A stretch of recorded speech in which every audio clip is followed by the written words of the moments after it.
O ar na sala magna da Universidade de Salamanca pesava, denso como o veludo carmesim das cortinas que emolduravam o palco. Para Isabela Isa Moreno, de 22 anos, bolseira de mestrado, aquele peso era quase palpável, uma premonição que lhe apertava o peito. Sentada numa das últimas filas, as suas sardas destacando-se na pele pálida sob a luz fraca, os cabelos castanho claros apanhados num coque desalinhado que ameaçava desfazer-se, ela aguardava. Aguardava a apresentação do seu orientador, o professor Ramiro Vega. Vega era uma figura imponente. A sua pele morena, herança talvez de antepassados mouros ou de alguma costa latina soalheira, brilhava sob os holofotes. O cabelo negro, impecavelmente penteado com alguns fios grisalhos estrategicamente visíveis nas têmporas, conferia-lhe um ar de distinção e autoridade. Alto, vestido num fato caro feito à medida, ele dominava o palco antes mesmo de proferir uma única palavra. Para Isa, ele fora até há pouco a personificação do sucesso acadêmico, um farol de sabedoria. A sua tese sobre um aspecto pouco explorado da literatura medieval espanhola, focada num manuscrito raro, parecia ter encontrado nele o mentor perfeito. Ele mostrara-se encantador, encorajador, elogiando as suas ideias promissoras, pedindo para ver os seus rascunhos, as suas descobertas. E agora, a voz do reitor ecoou pelo microfone. Temos a honra de apresentar uma comunicação que promete revolucionar a nossa compreensão do período medieval pelo nosso estimado professor Ramiro Vega. Aplausos calorosos encheram a sala. Vega sorriu, um sorriso carismático que alcançava até os cantos mais distantes do auditório. Isa sentiu um nó no estômago. Nos últimos dias, uma estranha distância instalara-se entre ela e o professor. As suas perguntas eram respondidas com evasivas, os seus pedidos de reunião, adiados Vega sobre celular. A sua voz era melodiosa, confiante, cada palavra escolhida com precisão. Falava da importância da descoberta, da originalidade da abordagem. E então os slides começaram a surgir no ecrã gigante atrás dele. O primeiro slide, uma citação. A citação que Isa descobrira após semanas de pesquisa na biblioteca, a chave para a sua interpretação. O seu coração começou a bater descompassado. O segundo slide, um esquema analítico. O esquema que ela desenhara e redesenhara no seu pequeno quarto alugado, rodeada de livros e notas. O terceiro, o quarto. Cada slide era uma facada, roubando-lhe o ar, o sangue, a alma. Era o seu trabalho. Integralmente. As suas análises, as suas conclusões mais inovadoras, a sua paixão de meses, talvez anos, ali a ser apresentada como a genialidade de Ramiro Vega. O som na sala pareceu desaparecer. Os rostos na audiência tornaram-se um borrão. Apenas a figura elegante de Vega no palco, a sua voz a discorrer sobre a minha pesquisa, as minhas descobertas, permanecia nítida, dolorosamente nítida. Ele falava com a segurança de quem desvendara os segredos do universo, e a audiência bebia cada palavra, maravilhada. Quando os aplausos finais irromperam, estrondosos, Isa sentiu as lágrimas a quererem romper. Estava paralisada pelo choque, pela traição, por uma sensação de impotência tão avassaladora que a esmagava contra a cadeira de veludo. O seu futuro acadêmico, o seu nome, tudo fora roubado à luz do dia, perante uma plateia que o aclamava como um herói. Nos dias que se seguiram, Isa viveu num nevoeiro de desespero. O mundo parecera perder a cor, os sons. A universidade, antes um lugar de promessa e descoberta, tornara-se um labirinto de corredores hostis. A ideia de abandonar tudo, de voltar para a pequena cidade dos seus pais, para a segurança do anonimato, era uma tentação constante. Como poderia ela, uma simples estudante bolseira, pálida e sardenta, quase invisível, lutar contra o gigante que era o professor Vega, com a sua pele morena e radiante, a sua reputação estabelecida, o seu carisma que encantava reitores e colegas? Foi Sofia Ramírez, a sua melhor amiga e colega de curso, quem a arrancou desse torpor.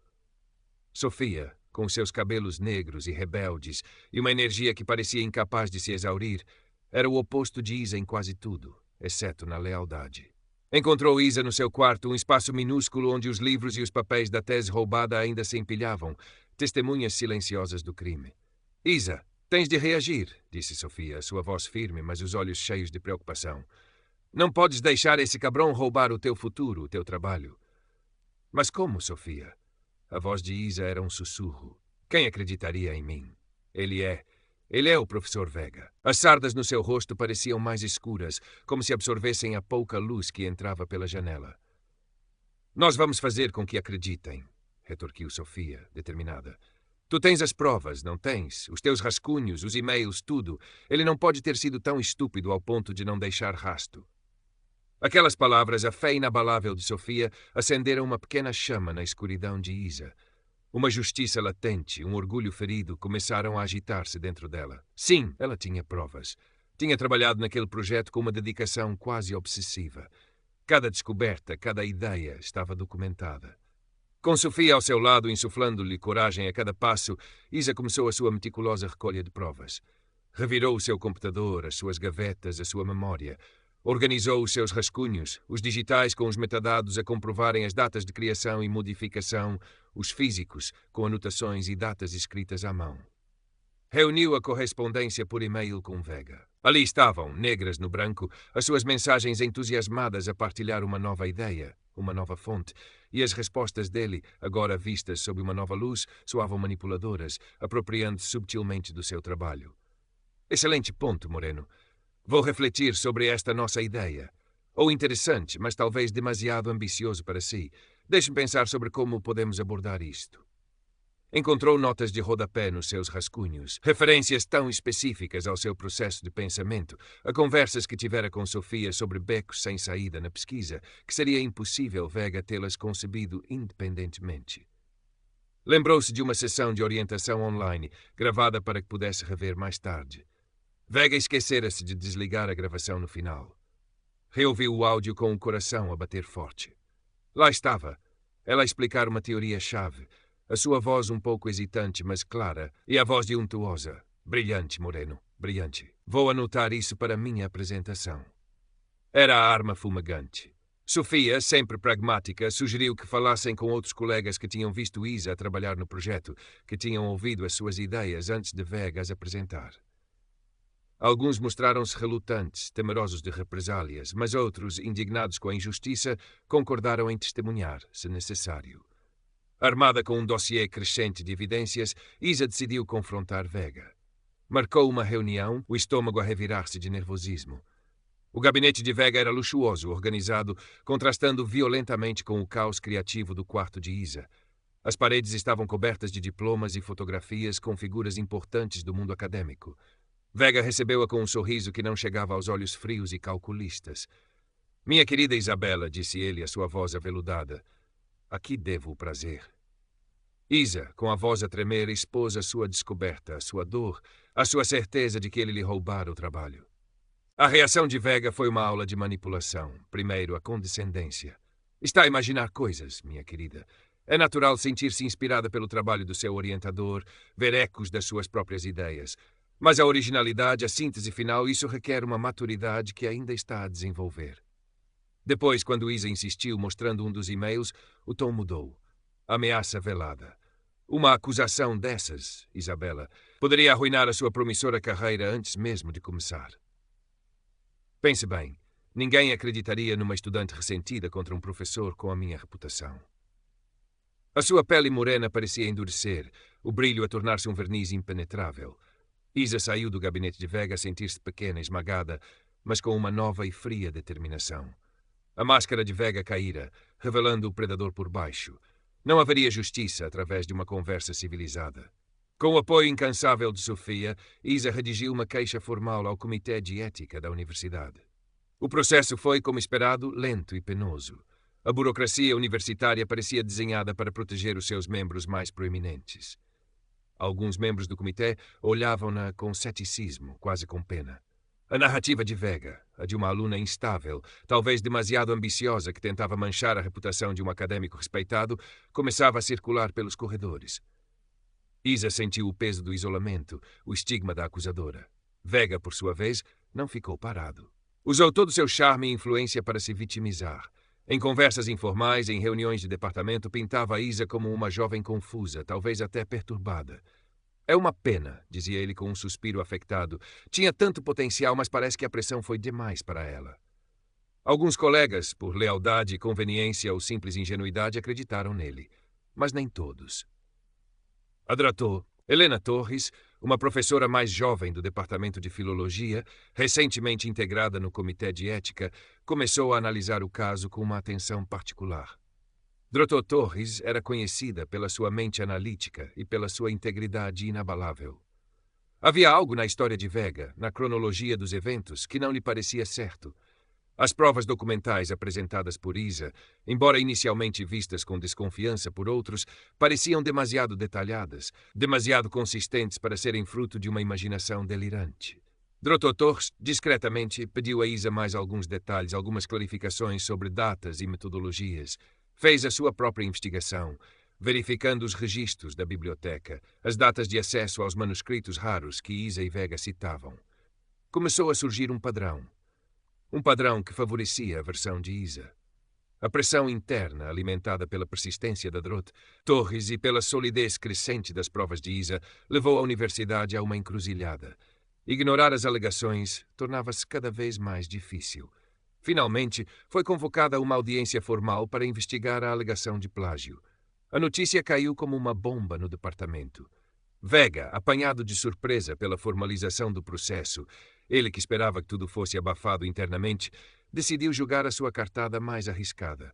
Para parecer transparente, confiante e para tentar esmagar Isa publicamente de uma vez por todas, exigiu que a audiência fosse transformada numa apresentação pública num dos auditórios da universidade, onde ele poderia limpar o seu nome perante os seus pares e alunos. Ele subestimava grosseiramente a força que Isa encontrara na sua própria verdade e a meticulosidade com que se preparara. A sala de atos, normalmente reservada para as cerimônias mais solenes da universidade, estava repleta. Professores, alunos, membros da administração. No ar, uma tensão quase elétrica. Sofia sentou-se na primeira fila, os seus olhos fixos em Isa, transmitindo-lhe toda a força que conseguia. Dr. Torres estava na mesa do comitê, o seu rosto sério e impenetrável. O professor Ramiro Vega subiu ao estrado primeiro. A sua presença ainda era imponente, o seu fato impecável, a sua pele morena contrastando com a camisa branca. Fez uma apresentação eloquente, cheia de falsa modéstia e indignação contida. Reafirmou a sua autoria, falou dos longos anos de pesquisa que culminaram naquela descoberta. Insinuou com subtileza venenosa que Isabela, na sua admiração juvenil, poderia ter tido acesso indevido a alguns dos seus rascunhos ou que estaria a interpretar mal as conversas de orientação, confundindo o seu próprio trabalho embrionário com a obra finalizada dele. A sua voz era um instrumento afinado, jogando com as emoções da audiência. Então chegou a vez de Isabela. Quando seu nome foi chamado, um silêncio pesado caiu sobre a sala. Ela levantou-se, as pernas a tremerem ligeiramente. O seu vestido simples, de cor neutra, parecia acentuar a sua palidez, as suas sardas. Caminhou até ao estrado, o dossiê com as suas provas seguro contra o peito como um escudo. Por um instante, os seus olhos verdes encontraram os de Sofia, que lhe deu um sorriso encorajador. Senhoras e senhores do comitê, colegas, alunos, a sua voz saiu inicialmente hesitante, um fio quase inaudível. Ela respirou fundo, lembrando-se das palavras de Sofia, da sua própria convicção. Olhou diretamente para o comitê, depois para a audiência. Estou aqui hoje para apresentar provas irrefutáveis de que o trabalho apresentado pelo professor Vega como seu é, na verdade, fruto da minha investigação. A voz ganhou firmeza. Com uma calma que surpreendeu a muitos e a si própria, Isa começou a sua apresentação. Não havia artifícios retóricos, apenas a lógica fria e clara dos factos. Primeiro, no ecrã, projetou os seus documentos digitais com os metadados visíveis, as datas de criação e as últimas modificações. Rascunhos físicos, com as suas anotações datadas, foram distribuídos ao comitê. Como podem ver, explicou, a estrutura central da tese, as suas principais hipóteses e as fontes primárias já estavam definidas e analisadas por mim meses antes da data em que o professor Vega afirma ter tido as suas epifanias. Depois, a correspondência por e-mail. Excerto após excerto, a dinâmica ficava clara.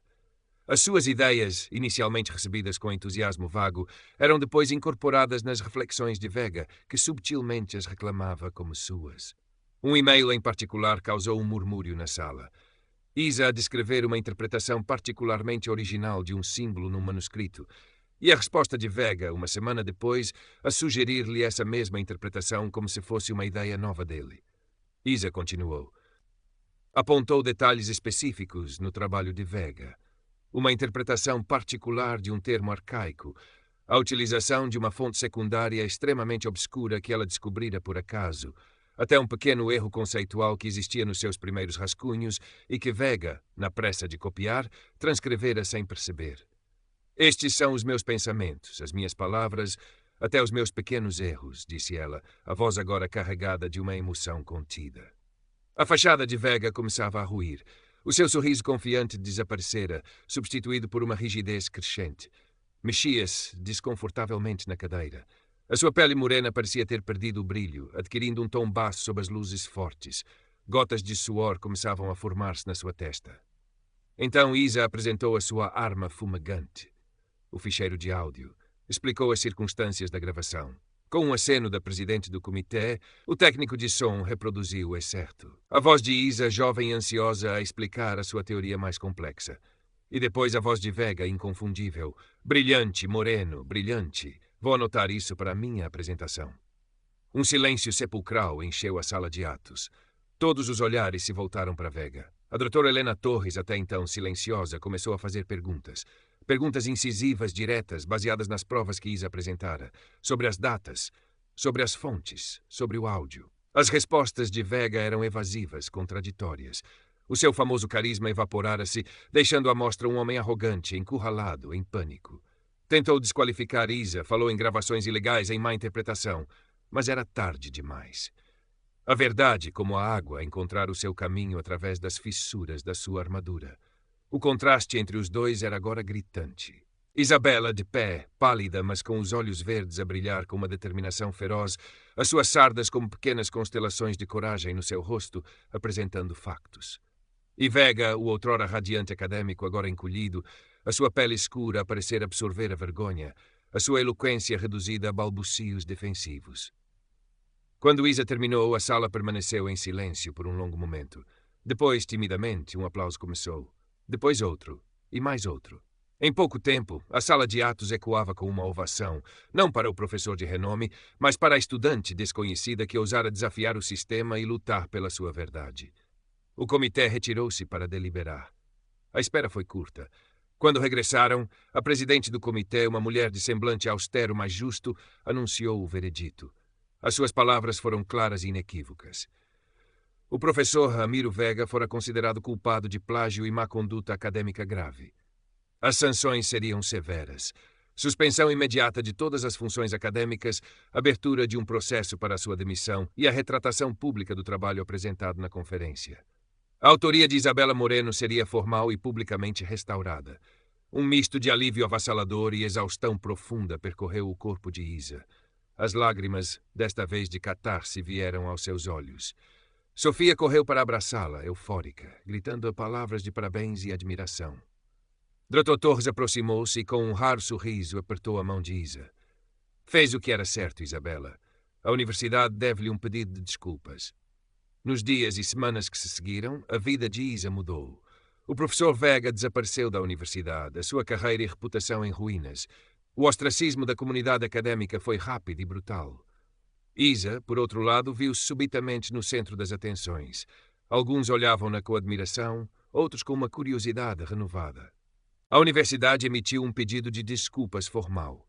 O seu trabalho, agora devidamente creditado, começou a atrair o interesse de outras instituições e publicações. A experiência, embora dolorosa, fortalecera Isa de uma forma que ela nunca imaginara. A timidez ainda lá estava, mas agora era acompanhada por uma nova autoconfiança, uma consciência da sua própria voz e do seu valor. Ela aprendera que o conhecimento, quando aliado à coragem, era uma força poderosa, capaz de desafiar